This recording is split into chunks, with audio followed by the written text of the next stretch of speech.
There was no books on coaching. There was no associations of coaching. There was no listed competencies of coaching. So I was learning as I went. And the basis for the learning was that my role was not to teach primarily, but to help a student learn. And that made a huge difference, and that took me into what's going on inside the head of the student while he's performing. And that took me to a lot of unhelpful dialogue is going on.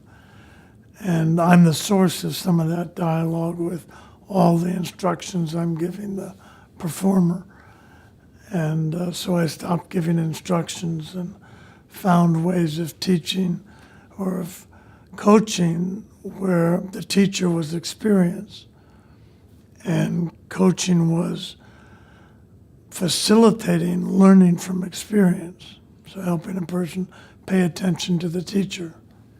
The inner game sees three overarching skills or capabilities the coach has to have. One is increasing non-judgmental awareness of what is. And that's not as easy as it sounds. People look at themselves judgmentally, and in that act become doubtful and tight and interfere with their potential. A second skill is clarity of goal, clarity of choice, keeping the choice maker with the choice. So you're not running the show, you're following the interest of the person being coached. So that's the second set of skills or sub-skills under that. And the third is inspiring self-trust.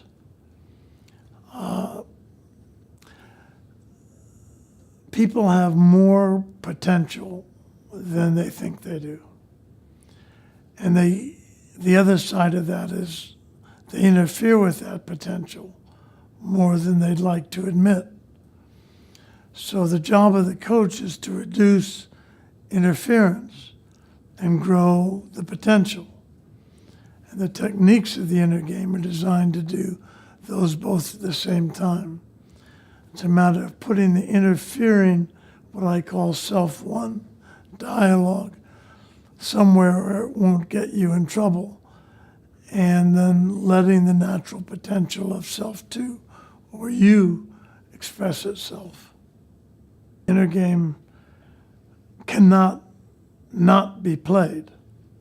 Everyone has inner interferences and have the game going on in their own hearts and minds that is distinguished from the outer game, which has external opponents, external goals, an external arena, external rules.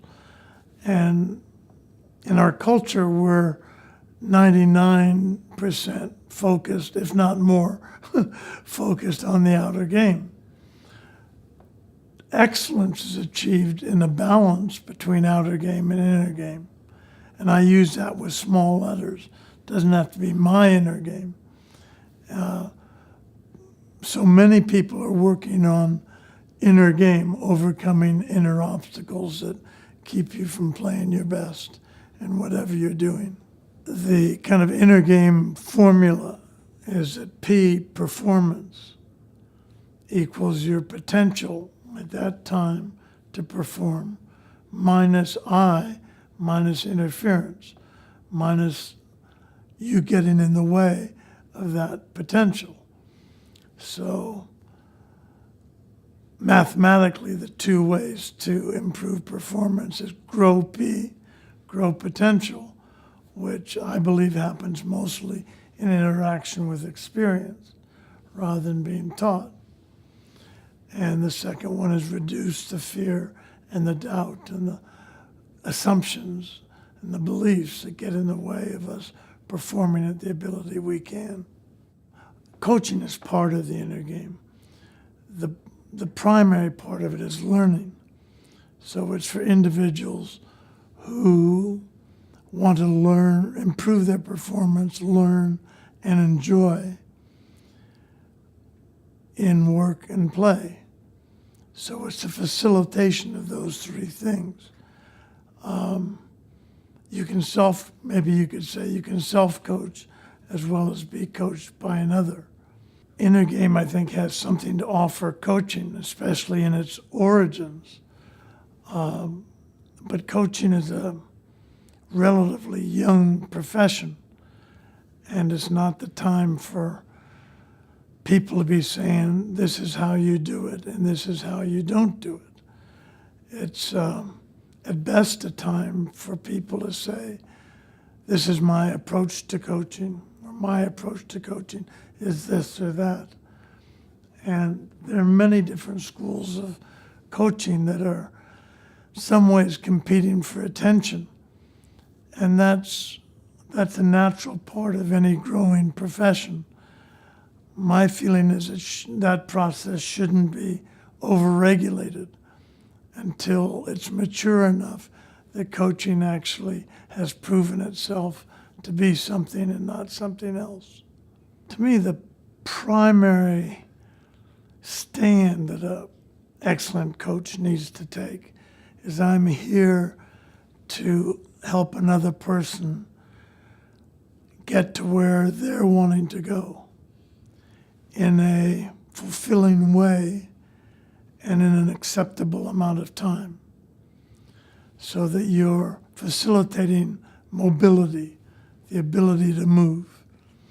You're helping unstick people that are stuck, or help take some of the barriers away from movement in the direction of desired outcomes.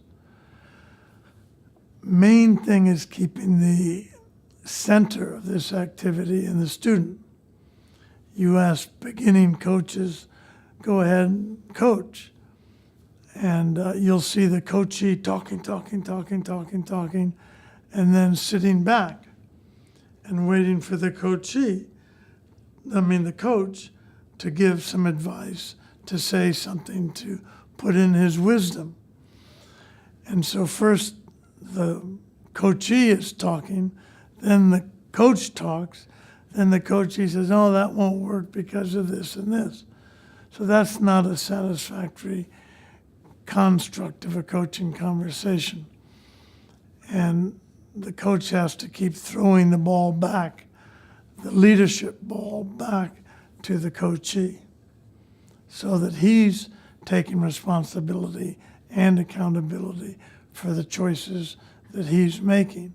He's thinking for himself, she's thinking for herself. And I guess autonomy is the word for what I'm talking about. In the corporate world, performance is God. Doing and doing well has no competition. I suggest that the corporation that's going to win the overall competitive battle is those that develop their people the best. So it's not just performing up to current capabilities, but it's how much a company grows those abilities while they're working. It's common knowledge that people learn more in the field than they did at business school. But that's not largely emphasized in corporate culture. Now, more and more, coaching is affecting corporate culture in a way that learning has a much greater prominence. And the third part of that triangle is enjoyment. I enjoy what I'm doing.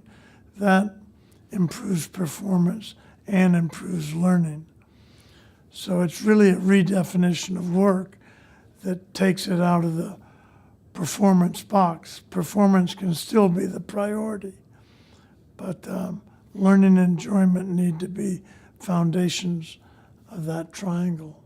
As coaching has grown, there's a remarkable plethora of superstructure, techniques, tools. I have my own. And in the addition of tools and processes and coaching, I would, I take this stand, don't forget the essence. Don't forget you're dealing with a human being who has incredible potential and is somewhat handicapped by their interferences. And that's a delicate job. And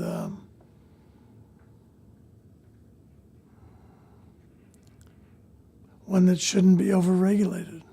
The Association for Coaching, as I understand it, is committed to improving the excellence in coaching and keeping high ethical standards. And both of those are valid and important missions. So keep on going with that. Ethics that's based in honesty, that's based in respect for the other individual. And what I remember is, from my own learning, was learning is an inherent capability within people. And you don't have to put it into people. You have to encourage it and bring it out.